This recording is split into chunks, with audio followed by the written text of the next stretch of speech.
tout jeune diplômé à Conakry qui a fini ses études, qui cherche le bien-être. J'ai entendu parler de cette zone minière comme ça, donc j'ai essayé de venir tenter ma chance. Et quand je suis venu, j'ai essayé de trouver des personnes contacts avec qui je me suis vraiment accosté pour essayer de trouver une situation. Ça n'a pas été facile parce qu'avec les jeunes auxquels j'étais, c'était des ouvriers aussi qui se débrouillaient dans une boulangerie.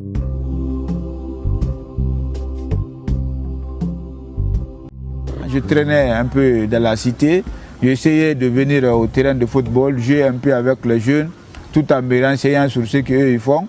À travers l'expérience que j'avais sur la vie associative, je cherchais de temps en temps à venir assister aux réunions des associations pour que je puisse voir s'il y a des opportunités aussi avec les jeunes pour monter des projets ou en tout cas pour réaliser des activités juvéniles, pour me permettre vraiment de vivre correctement aussi, pour me permettre d'intégrer un peu la société.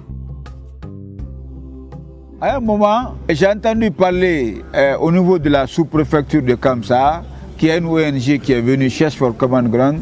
Ils cherchent à former des jeunes pour un projet. Le projet était intitulé « Jeunes de Guinée, acteurs de la non-violence ».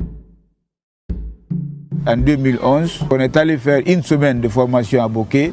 Et les termes de cette formation, c'était sur la prévention, la transformation, la gestion et la résolution pacifique des conflits. À l'époque, les autorités faisaient toujours recours avec la force publique, c'est-à-dire les agents de force de l'ordre venaient vraiment agir sur les manifestants et parfois il y avait toujours des pertes en vies humaines. Donc les autorités ont compris qu'avec l'approche que nous avons, cela vraiment a favorisé aujourd'hui un climat de paix, un climat de cohabitation pacifique. Grâce au Cherche for Common Ground, nous avons pu avoir ces petits appuis auprès de M. Silla. Il a été un grand artisan dans la mise en œuvre de cette activité à Kamsar. Parce qu'il a commencé d'abord par les élèves dans le milieu scolaire. Après, on est allé vers les quartiers aussi, où il y a eu des rencontres de tournois de football, où il a tenu des trucs de sensibilisation pour amener la jeunesse à éviter la violence dans leurs activités. Depuis 2011 jusqu'à maintenant, on a mis fin à plus de 500, à plus de 51 conflits qui étaient en cours ici à Kamsa.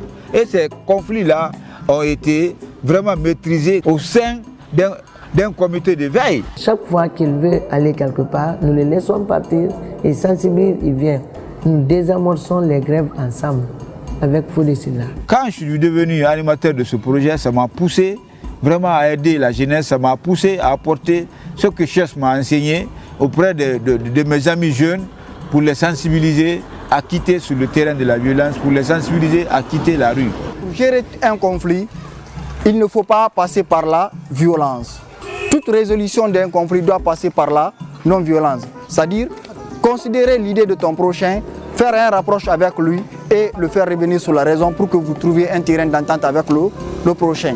Donc j'étais écouté par les jeunes et je tenais aussi des émissions interactives à la radio avec les jeunes, des associations, et ça m'a permis d'être respecté dans notre localité. Nous avons créé une coordination avec les jeunesses.